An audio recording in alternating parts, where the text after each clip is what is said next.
दोस्तों, क्या आप जानना चाहते हो $1 मिलियन 12 महीनों में कैसे कमाई जा सकते हैं? देखा जाए तो इसका आंसर काफी सिंपल है, लेकिन जरूरी नहीं हर सिंपल चीज हमेशा आसान ही हो।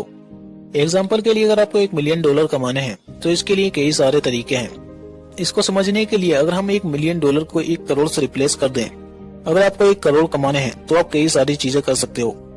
जैसे कि आप 10 रुपए की चीज 10 लाख लोगों को बेचोगे तो आप 1 करोड़ कमा लोगे, और अगर आप 100 रुपए की चीज 1 लाख लोगों को बेचोगे तो भी आप 1 करोड़ कमा लोगे।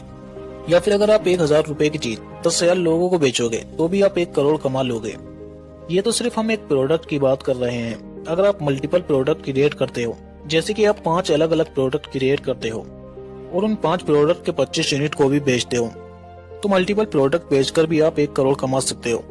ऑथर रियान ने इस चीज को खुद ट्राई किया है। उन्होंने अपनी बुक 12 मंथ्स टू 1 मिलियन में स्टेप बाय स्टेप प्रोसेस को समझाया है कि कैसे आप अपने बिजनेस को स्टार्ट कर सकते हो और 365 डेज से भी कम समय में आप एक बड़ी इनकम जनरेट कर सकते हो। ऑथर रियान मोरल सिर्फ 24 साल की उम्र में मल्टीपल कंपनीज के फाउंडर बन चुके थे। एक तरफ जहां 24 साल के लोग ये फिगर आउट ही नहीं कर पाते कि उन्हें करना क्या है, तो रियान इस टाइम पर ही एक मिलीनियर बन चुके थे। और ये कर पाने की जो स्ट्रेटेजी है उसे ही आज हम समझने वाले हैं। दोस्तों, आपको इस वीडियो को पूरा देखना है, क्योंकि इस वीडियो के लास्ट में मैं आपको ऑथर रियान का टॉप सीक्रेट बताऊंगा, जिसके बगैर रियान कभी भी एक मिलीनियर बन ही नहीं सकते थे। दोस्तों, रियान ने जब अपना पहला बिजनेस ज़ेन एक्टिव स्पोर्ट चालू किया था, वहाँ पर वे योगा मेल्स, टॉवल्स, बहुत सारी चीजें सेल करते थे। और ये एक फिजिकल बिजनेस था जो एक्चुअल में लॉस मेकिंग बिजनेस था, क्योंकि उनको हमेशा इन्वेंट्री, एम्प्लॉयर्स की सैलरी और एडवर्टाइजमेंट्स में काफी सारा पैसा खर्च करना पड़ता था, जिसकी वजह से उनके पास हमेशा पैसा खर्च हो जाया करते थे, जो कि उनकी काफी बड़ी गलती थी। उनके पास बिजनेस करने का कोई स्ट्रक्चर या गेम प्लान था ही नहीं। वो अपने मन से ही चीजें करते जा रहे थे और यही चीज उनको बहुत भारी पड़ रही थी। वो अपने सारे पैसे बिजनेस में इन्वेस्ट करते जा रहे थे, जिसकी वजह से वो कई बार घर का रेंट भी नहीं भर पाते थे और इसी वजह से उन्हें अपने फ्रेंड के घर पर भी सोना पड़ता था। फिर उन्होंने एक इंटरेस्टिंग चीज को अप्लाई किया। उन्होंने अपने ज़ेन एक्टिव स्पोर्ट्स को फंड करने के लिए फ्रीडम फास्टलैंड का एक ब्रॉडकास्ट करना स्टार्ट किया, जहां उन्होंने बड़े बड़े बिजनेसमैन को अपने ब्रॉडकास्ट में होस्ट करना चालू किया। ऐसे ही कई बड़े बिजनेसमैन से एक्सपीरियंस गेन करते करते उन्होंने अपने ज़ेन एक्टिव स्पोर्ट्स को अमेज़न पर लॉन्च किया, जिसके बाद उन्होंने अच्छे लोगों से सीख कर सिस्टम और प्रोसेसर बनाया। इसी चीज ने उनके लॉस में गए बिजनेस को प्रॉफिटेबल बनाया। इससे पहले ये कंपनी $1 मिलियन का रेवेन्यू हिट कर पाती, उससे पहले ही एक प्राइवेट इक्विटी फर्म ने पैसे देकर इस कंपनी को खरीद लिया और यहीं से उनके मिलियनर बनने की जर्नी स्टार्ट होती है।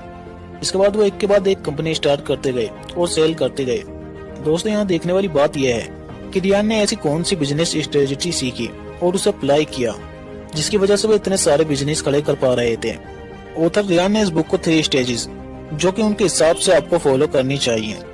दोस्तों, $1 मिलियन तक पहुंचने के लिए फर्स्ट स्टेज होती है ग्राइंड स्टेज, जो आपके फर्स्ट 4 मंथ तक होती है। सेकंड होती है ग्रोथ स्टेज, जो कि 5 to 9 मंथ तक होती है। और थर्ड होती है द गोल्ड स्टेज, जो कि 10 to 12 मंथ तक होती है। तो चलिए इन तीनों स्टेजेस को डिटेल में जानते हैं। फर्स्ट स्टेज यानी ग्राइंड स्टेज। इस स्टेज में ऑथर बताते हैं कि उन्होंने इधर उधर भटकने की जगह अपने प्रोडक्ट को ज्यादा बेहतर बनाने पर फोकस किया, जहां वो बेस्ट से बेस्ट प्रोडक्ट देकर कस्टमर को सबसे बेस्ट सर्विस देंगे। और इसी टारगेट के साथ वो आगे बढ़ते गए। उन्हें पता था कि अगर वो अपने प्रोडक्ट को बेहतर बनाते रहेंगे तो वो आसानी से अपने कंपटीटर को ब्रेक कर पाएंगे। ऐसे में उन्होंने अपने प्रोडक्ट को बेस्ट बनाने की कोशिश की, जिसने उन्हें मिलीनियर बनने में मदद की। ऐसा ही कुछ आपको भी स्टार्टिंग में करना पड़ेगा। सोचो कि ऐसा कौन सा प्रोडक्ट है जो आप बना सकते हो, या मार्केट में ऐसे कौन से प्रोडक्ट की नीड है जिसे आप अपनी मर्जी से मॉडिफाई करके और अच्छा कर सकते हो और लोगों की जरूरतों को पूरा कर सकते हो। ऐसे में सिर्फ प्रोडक्ट बनाने पर फोकस करो, और जब बन जाता है तब दूसरा नंबर आता है create a series of product and make 25 sales per day. दोस्तों, इसे बोलते हैं ग्रोथ स्टेज। एक बार जब आपका प्रोडक्ट बन गया, उसके बाद आपको मल्टीपल प्रोडक्ट पर फोकस करना है। दोस्तों, जब आपको एक बात समझ आ जाती है कि एक प्रोडक्ट कितना हिट हो सकता है, तो ऐसे ही आप मल्टीपल प्रोडक्ट क्रिएट करना स्टार्ट करो, उसी नीड से रिलेटेड या उससे अलग भी।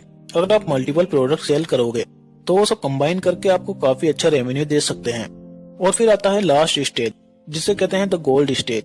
इस स्टेज में आपका पूरा फोकस अपने प्रोडक्ट को एडवर्टाइज करने और मार्केट करने पर होना चाहिए। इस स्टेज में आपको गूगल एड्स, फेसबुक एड्स और अदर एड्स के द्वारा जितना हो सके उतना प्रमोट करवाना चाहिए, जिससे आपकी अच्छी से अच्छी मार्केटिंग हो सके और वो मिलियन ऑफ कस्टमर तक रीच कर सके। ये स्टेज आपको कॉस्टली लग सकता है क्योंकि इसमें आपको इन्वेस्ट करना पड़ेगा, जिससे आप अपने प्रोडक्ट्स को एक बड़े लेवल पर ले जा सको और ज्यादा मनी बना सको, साथ ही आपको कुछ और भी। तो चलिए अब मैं आपको ऑथर के उस सीक्रेट के बारे में बताता हूँ जिसके बगैर ऑथर रियान कभी एक मिलियनर बन ही नहीं सकते थे। रियान की सक्सेस के पीछे सबसे बड़ा कारण था कि वे चाइना और वियतनाम पर जो ऑनलाइन वेबसाइट होती थी जैसे कि अलीबाबा, वहाँ से वो लो कॉस्ट में प्रोडक्ट मंगवाते थे और उस पर अपने ब्रांड का ठप्पा मारकर हाई प्रॉफिट में बेच देते थे। ऐसे प्रोडक्ट जिन पर आप अपना ठप्पा लगा सकते हो उन्हें व्हाइट लेबल प्रोडक्ट्स बोलते हैं और यही ऑथर का टॉप मोस्ट सीक्रेट था। दोस्तों, जब आप अपना प्रोडक्ट क्रिएट